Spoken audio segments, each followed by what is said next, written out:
வந்திருக்கிற அத்தனை பேருக்கும் நன்றி வணக்கம். மந்திராலா சார் ஆரம்பிக்கும் போது ஒரு ஆச்சரியமான ஒரு கூட்டம்னு சொன்னார். அந்த ஆச்சரியம் அவர் பேச தொடர்ந்து ஆரம்பிச்சிச்சு. நான் ரொம்ப அற்புதமான பேச்சு சார்.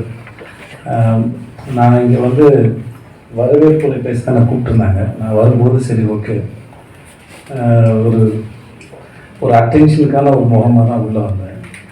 வந்து கொஞ்ச நேரத்தில் நம்ம இங்கே இருக்க வேண்டிய ஆள் இல்லை, பாதுகாவலர் இடத்துல இருக்க வேண்டிய ஆள்னு நான் நினச்சேன்.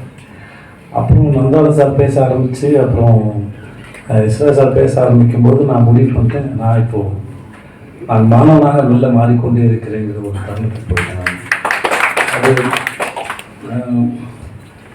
வாழ்க்கையில் சில பேருக்கும் நமக்குமான உறவுகள் வந்து ஏதோ ஒரு காரணத்தால் ஒரு தொடர்பு ஏற்படுத்துது. நம்ம அது நம்மளுடைய ஆள் மனத்திலேருந்து ஒரு வேட்கையிலேருந்து அது தொடர்ந்து தான் நம்புகிறேன். ஏன்னா நான் இதுவாக ஆகணும், எனக்கு இது வேணும். இப்போ சின்ன வயசில் அப்பா உடம்புகளோ நண்பர்களோ நம்ம விருப்பப்பட்டதை கேட்போம். நமக்காக அவங்க முடிஞ்சதை வாங்கி கொடுப்பாங்க. ஒரு ஒரு வயசுக்கு அப்புறம் எதையாவது செய்யணும், இல்லை எதையாவது சாதிக்கணும், அதுக்கு ஏதாவது அறிவு வேணும் அப்படின்னு வரும்போது அதுக்கான ஆசான்கள் வந்து நம்ம வாழ்க்கையில் வந்து யாரோ ஒருத்தர் எங்கேருந்து ஒருத்தர் வந்து நம்மளோட அறிவு குளத்தில் ஒரு கல்லை போட்டு கொஞ்சம் கலந்து அடிச்சுட்டு போவாங்க. அதுக்கப்புறம் அது கொஞ்சம் நேரத்தில் அது தெளிவு பெறும் நான் நம்புறேன். அப்படி என் வாழ்க்கையில் வந்து நிறைய ஆசான்கள் வந்து மிக முக்கியமானவருக்கு திரு செந்தில் ஆசான். அந்த ஆசான் வந்து எனக்கு முதல்ல வாய்ப்பு கொடுத்து என்னை ஒரு ஹீரோவாக வாய்ப்பு இருக்கட்டும். இன்றைக்கி என்னை மறுபடியும் இந்த கவிதை தொகுப்பு வெளியீட்டுக்கு என்னை கூப்பிட்டு வந்து சரி கவிதை பாடுறா, அதில் நிறைய பெர்ஸ்பெக்டிவ் இருக்குது, வாழ்க்கை புரியும் அப்படின்னு என்னை திரும்பவும் மாணவன் ஆக்கியிருக்காரு. அதுக்கு ரொம்ப நன்றி சார். இங்கே கவிதை படித்தாருன்னா படித்த போது எனக்கு சார் ஆஃபீஸ்க்கு வந்த போது வந்து எனக்கு கவிதை புரியல, நிஜமாக புரியல. ஏன் எளிமையாக இல்லைன்ற கேள்வி எனக்கு இருந்தது. ஆனால் அதை எனக்கு சரியாக படிக்க தெரியல, எனக்கு சரியாக பார்க்க தெரியலங்கிறத நீங்கள் ரெண்டு பேரும் எனக்கு ரொம்ப அழகாக அந்த அந்த இந்த வகுப்பறையில் நான் ரொம்ப அற்புதமான நேரத்தை நான் செலவழித்தேன். 10 வயதில் நம்ம காதலிக்கிற பெண்ணோட இருக்கிற நேரம் போகிறதே தெரியாதுவாங்க, அந்த மாதிரி இருந்தது சார். நம்ம நன்றி சார். மிக பிரமாதமான ஒரு ஸ்பீச் சார். நான் வந்து பிரார்த்தனை தீர்ந்து போகிற மாதிரி கற்பூரம் கரைஞ்சிடக்கூடாதுங்கிற போல எங்கிட்டே இருந்தேன் சார். மிக பிரமாதமாக இருந்தது.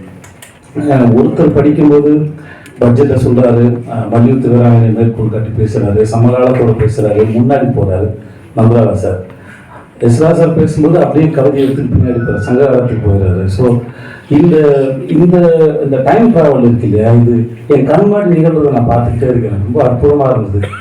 ஒரு விஷயம் வந்து அது புரியும் போது அந்த நான் நம்புவேன். என் நண்பர் ஒருத்தர் மணின்னு சொன்னதான் நினைக்கிறேன். இப்போ மூளைங்கிறது ஒரு மிகப்பெரிய இந்த உலகத்தை கூட அதுக்கு இடம்னு வச்சுக்கிட்டிங்கன்னா நம்ம பயன்படுத்துகிற இடத்துல மட்டும் நம்ம விவசாயம் பண்ணணும்னு வச்சுக்கோங்களேன். நீங்கள் படிக்க படிக்க உலகம் புரிய புரிய நீங்கள் அந்த இடத்துக்கு இருக்கிட்டே போறீங்கன்னு சொன்னாங்க. இன்னைக்கு அந்த மூலையில் விவசாயம் பண்ணுறதுக்கும் இடத்தை பிடிக்கிறதுக்கும் ஒரு பெரிய ஆர்வத்தை இந்த கூட்டம் வந்து எனக்கு ஏற்படுத்தி கொடுத்ததுக்கு ரொம்ப ரொம்ப ரொம்ப நன்றி.